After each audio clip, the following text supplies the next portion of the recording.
afternoon, everyone. I'm Susan Cheka-Lusignan, Director of Marketing and Program Development for the Friends and Foundation of the Rochester Public Library. Welcome to Books Sandwiched In.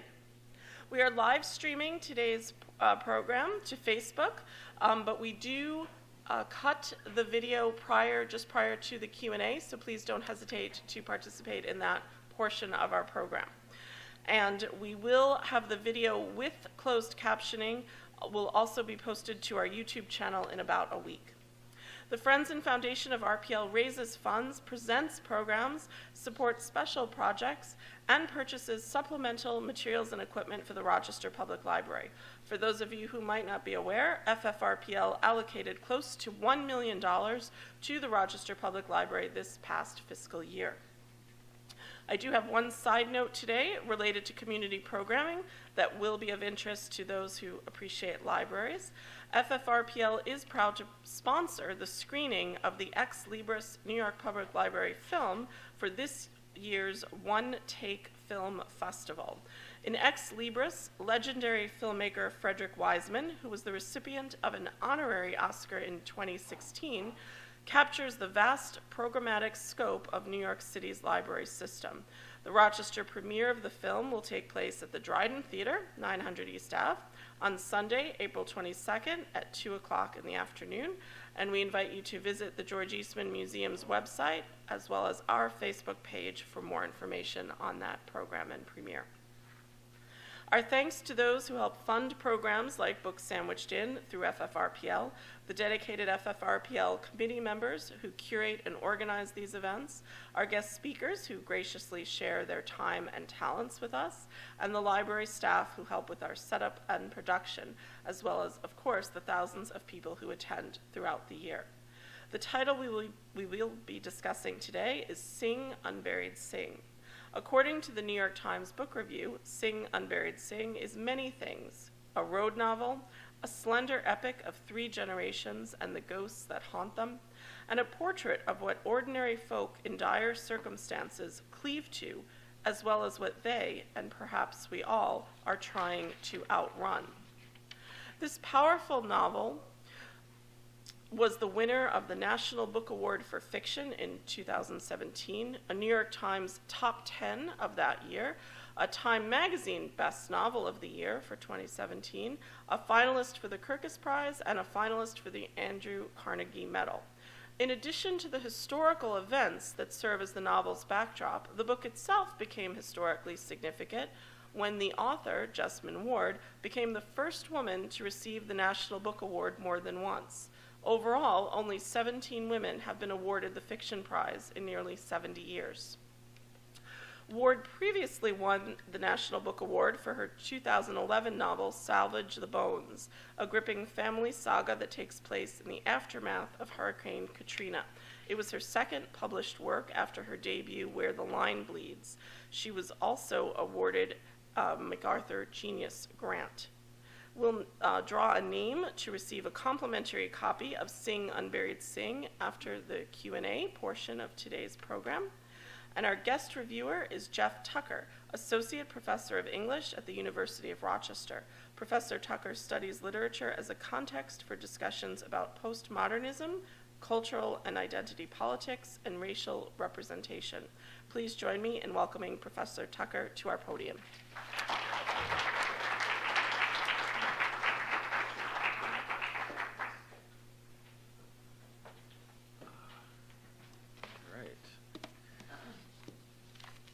Good afternoon, everyone. Give me just a moment while I pull up my presentation. Okay. So it's an honor to be with you this afternoon to discuss the latest publication by Jesmyn Ward, a novel published last year entitled Sing, Unburied Sing. When I was asked to participate in this event, I said yes right away, in part to show support for the library and in part because I was very impressed with Ward's 2011 novel, Salvage the Bones, which won the National Book Award. So I was eager to read the new novel and see what it was like, and I was not disappointed. I was asked to review Sing Unburied Sing, but since I'm an English professor, i.e. I'm trained to analyze literary texts and to teach others how to do so, I thought that I would share with you how I encourage my students to think critically about what they read, to ask analytical questions about a literary text. I find that it helps to organize such questions or analytical approaches into categories that correspond to context for the meaning of a text. As I ask and seek to answer such questions, I'll identify some of the aspects of the novel that I like the most and that stand out the most to me. For starters, we might look at the text itself. And we might ask questions about the formal elements of the novel that work independently and interdependently to produce meaning. For example, we might ask, who are the major characters in the novel? We might ask about the plot of the novel, what happens, what the sequence of events is. We might ask questions pertaining to the type of narrative featured in the novel, how the story is told. And we might ask about the presence and meaning of figurative language, symbolism, metaphors, etc. So let's use such questions as a way of starting to describe Sing Unburied Sing. There are at least a couple of major characters or protagonists. There's Jojo, a biracial 13-year-old living in the small coastal Mississippi town of Bois Sauvage, who appears to have the ability to communicate with animals and with ghosts. There's his African-American mother, Leonie, who works at a bar, habitually uses illegal drugs, and regularly sees a vision of her deceased brother, who is named Given. For most of the novel, it's unclear as to whether Leonie is seeing the ghost of Given or if those visions are drug-induced hallucinations.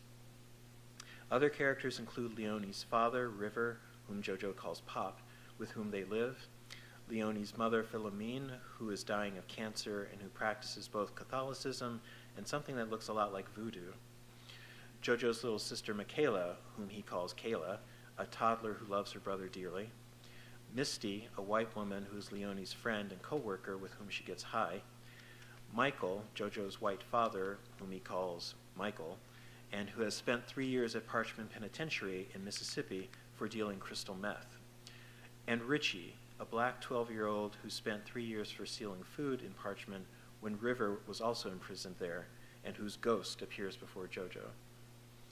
The novel's plot follows Leonie and Jojo as they travel by car with Michaela and Misty north to pick up Michael, who is to be released on parole from Parchman, and as they return southward.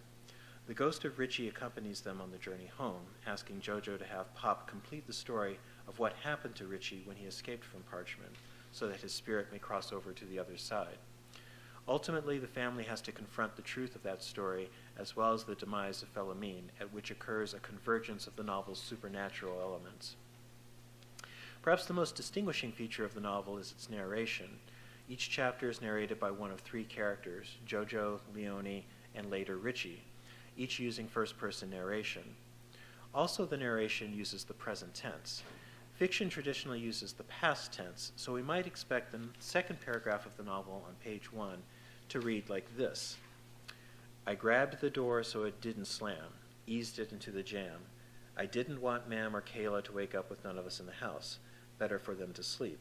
Better for my little sister Kayla to sleep, because on nights when Leonie was out working, she woke up every hour, sat up straight in the bed, and screamed. However, instead, Ward writes the following. I grab the door so it don't slam, ease it into the jam.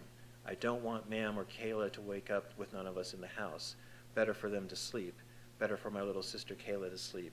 But because on nights when Leonie's out working, she wake up every hour, sit straight up in the bed, and scream. So the effect of the use of the present tense is to make the reader feel as if the events of the story are happening as they are read. It heightens the tension in the story and keeps the reader turning pages, because it feels as if the novel is telling a story that is still unfolding, rather than one in which the events have already happened. Another distinguishing feature of Ward's novel is its use of figurative language. Among other things, Sing Unburied Sing is a ghost story. 2 key characters are ghosts, the unburied, whom the novel's title encourages to speak, and ghosts are highly symbolic, particularly of how history affects the lives of those living in the present. Ghosts are historical memories given form.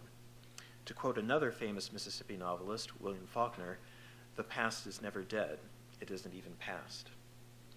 Ward has said of 21st century Mississippi that it is modern, but there are multiple waves of the past. For example, Richie has a vision of the Delta before it was a prison, when native men were ranging over that rich earth, which is followed by a vision of the new parchman, with men who wore their hair long and braided it to their scalps, who sat for hours in small, windowless rooms. Moreover, I like the way the metaphors that Ward uses are often specific to the novel's narrators and the novel's rural coastal Mississippi setting. For example, Jojo says of his grandmother, "The chemo done dried her up and hollowed her out the same way the sun and air do water oaks."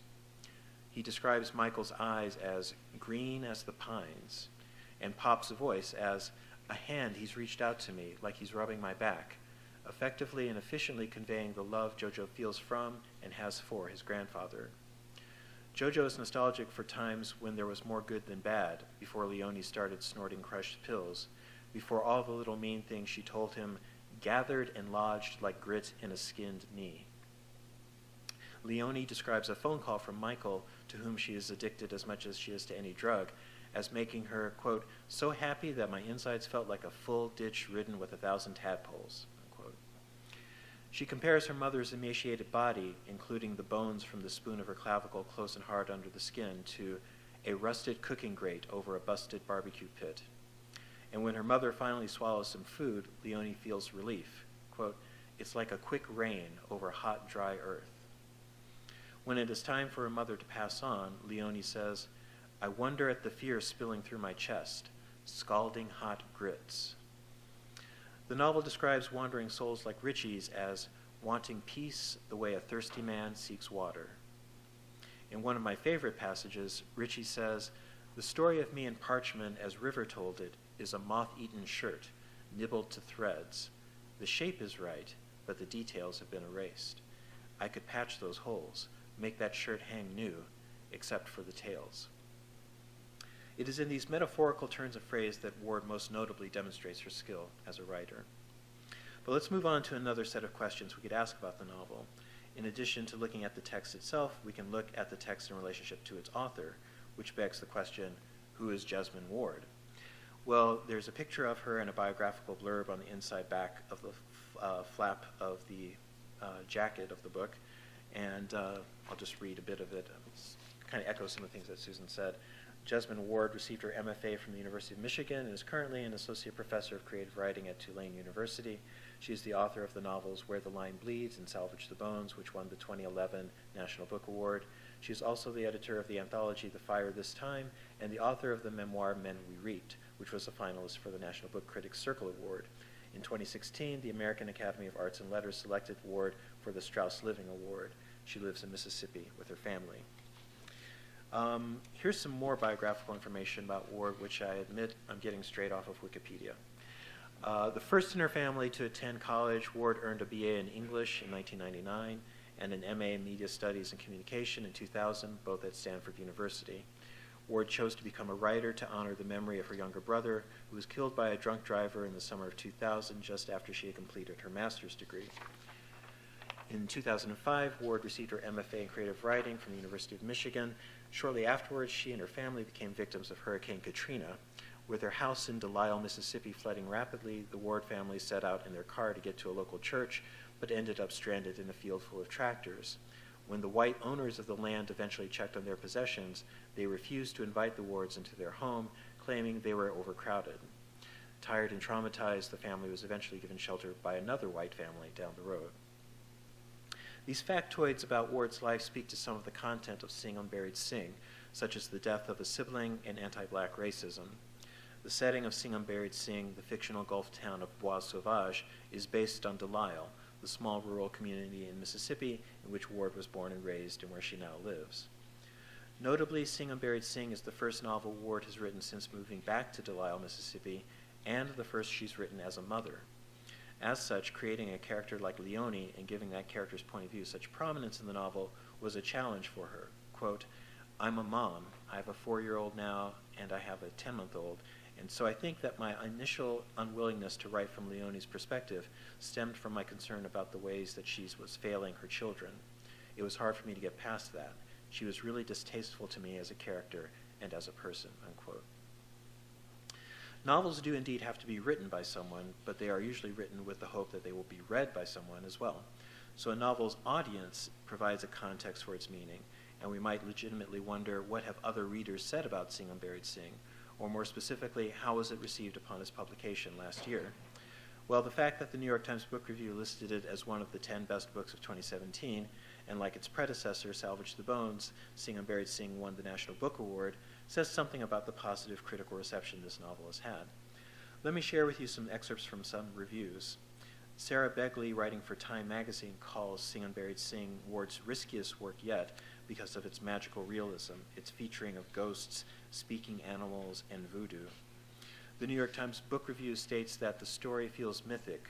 Ward's greatest feat here is achieving a level of empathy, I'll come back to that word, that is genuine in the hands of a writer of such lyric imagination.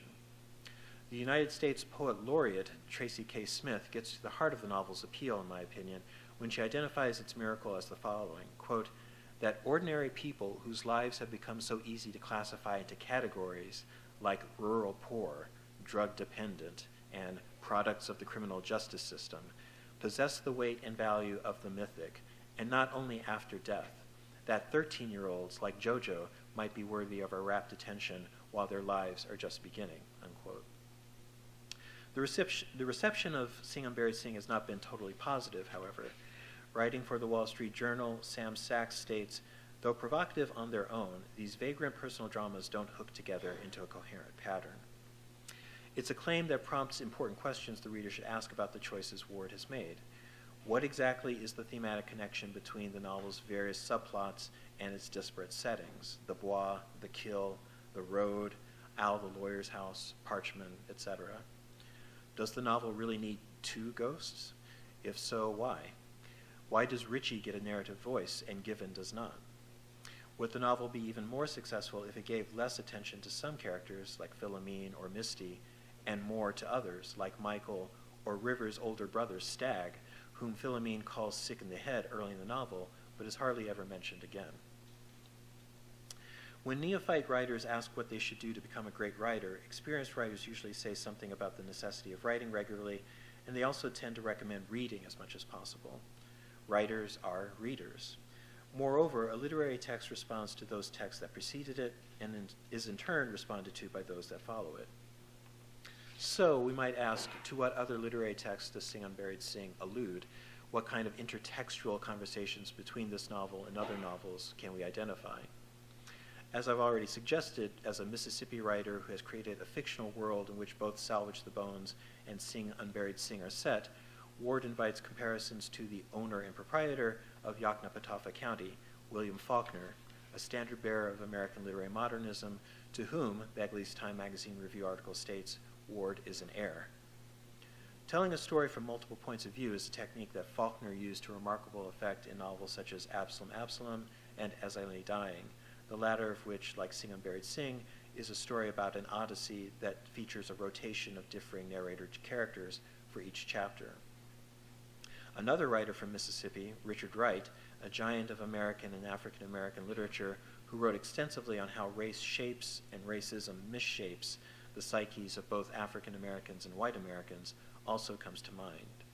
Even if Wright's naturalism perhaps clashes with Ward's magic realism, both writers demonstrate an empathy toward and an investment in representing the lives of people on the margins of society.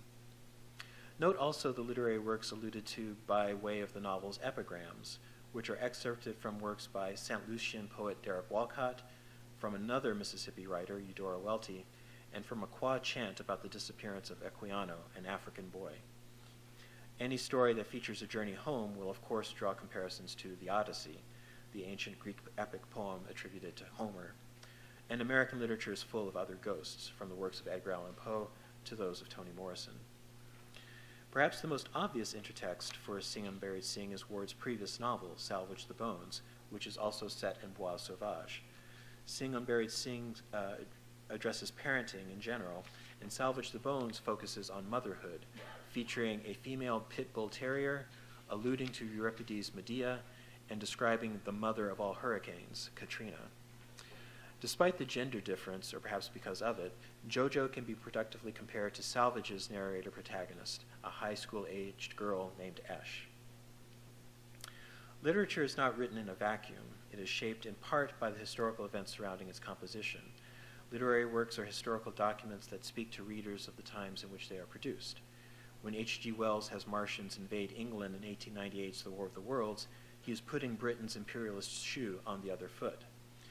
Arthur Miller's The Crucible from 1953 is set during the Salem witch trials of the 17th century, but the play is an allegory for the anti-communist hysteria gripping America in the 1950s that manifested in the actions of the U.S. House Un-American Activities Committee.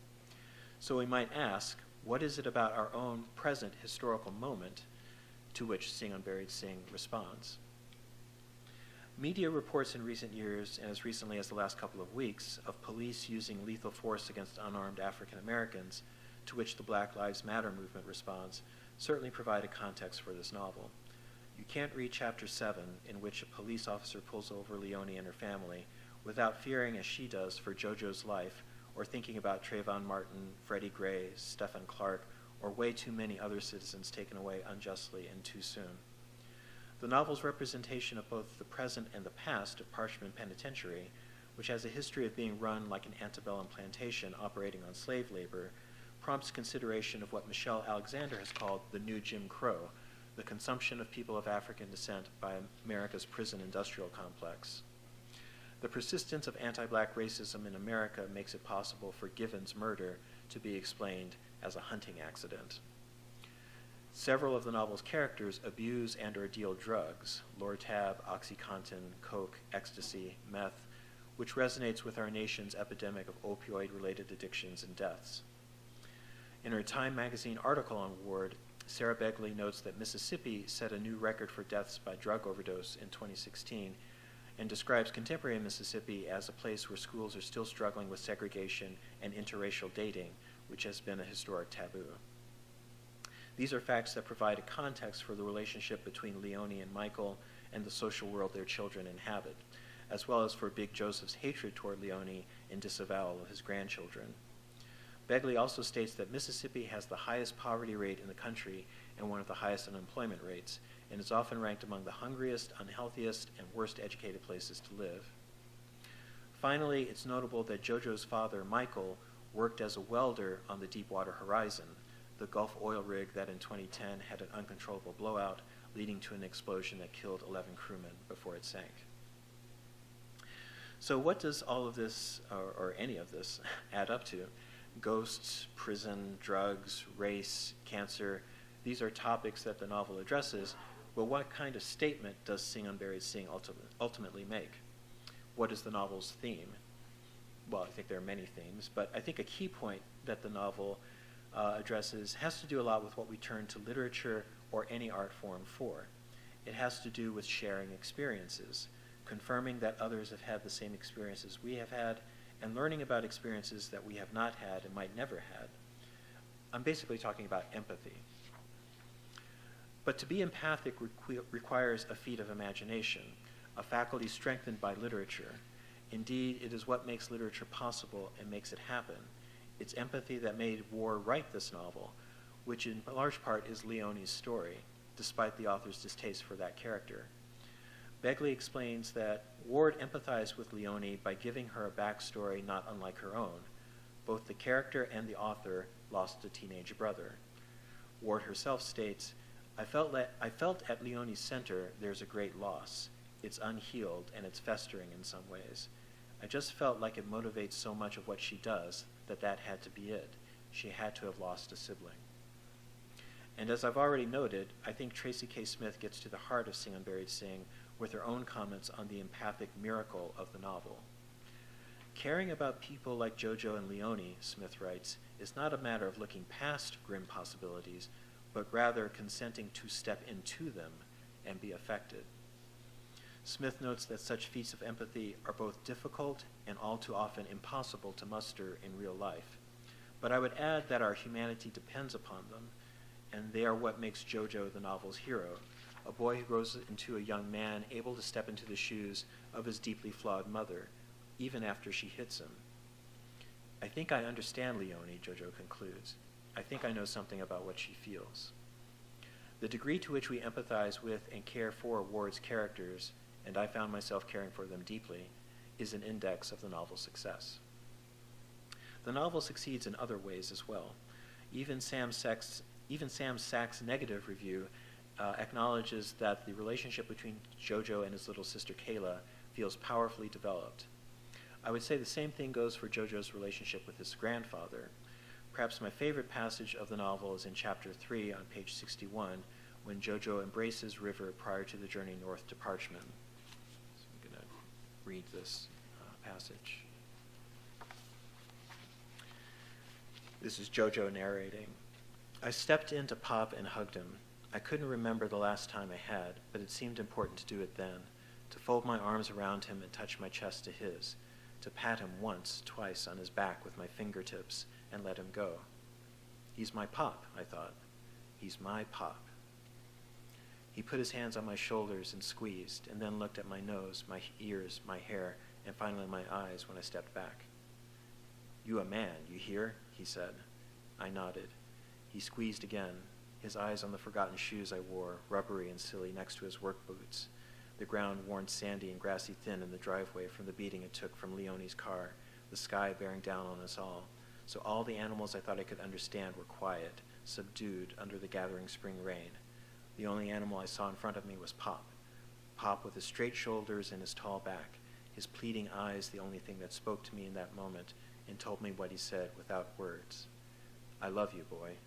I love you. Passages like this one and the many descriptions of Jojo's love and care for Kayla prompt Smith to say that Ward seems to be teaching us that black bodies can do something other than suffer and inflict pain. But on the subject of pain and suffering, as soon as Richie appeared, I found myself turning pages more rapidly to get to the revelation of the conclusion of his story and his life, to find out what happened to him, even though I knew it must have been tragic and that it would throw the character of River, who spent time in Parchment with Richie, into a whole new light. Spoiler alert coming. When it is revealed that River killed Richie to save him from an even worse fate at the hands of those who would have lynched him, I was devastated by a combination of the violence of the act with its simultaneous suddenness and inevitability. Ward also shows some writerly skill by building expectation in the reader that something horrible is going to happen to Kayla on the trip to or from Parchman due to Leonie's neglect, especially after the toddler catches sick. But it is Jojo who comes closest to losing his life, and it may be the closeness of brother and sister that saves it. The passages that follow Leonie swallowing that small white baggie of meth make for the most gripping reading I've encountered in some time. And although Leonie is a candidate for, as Sachs puts it, worst mother ever, I can't help but empathize with her feelings of doubt, failure, and rejection, and that's a tremendous accomplishment, one that is made possible by Ward's decision to make Leonie a narrator. Jojo doesn't understand what it means, Leonie says, to have the first thing you ever done right by your mama be to usher in her gods, to let her go. Which is to say, Leonie plays a role in helping her mother pass away. And that's what she feels is the first right thing she's done by her mother. But other characters do come to understand Leonie as well. When Jojo says that Leonie hates him, Philomene corrects him. No, she love you. She don't know how to show it. And her love for herself and her love for Michael, well, it gets in the way. It confuses her. The novel's final passage, with a tree with branches full of ghosts lamenting their violent deaths, is truly chilling, reminiscent again of works by Faulkner and Morrison. But by having Kayla soothe their torment with her song, accompanied by a loving gesture, the novel ends on a somewhat hopeful note. As for my criticisms, Philomene's death, despite the presence of the two ghosts and all the major characters, is not as climactic an event as River revealing that he killed Richie. And there's so much going on in that chapter, some readers might find it hard to follow. And I have to agree with Sachs that the narration occasionally slips into a sophisticated diction that is incongruent with the character who is speaking. For example, would a 13-year-old like Jojo really use a word like carbuncular? There are some minor issues as well, such as Jojo referring to a mosquito that speaks to and then bites him as he, when only female mosquitoes bite. Otherwise, I found Seeing Unburied Sing to be a thoroughly satisfying reading experience, and it's literary work that rewards critical analysis from any of a variety of vantage points.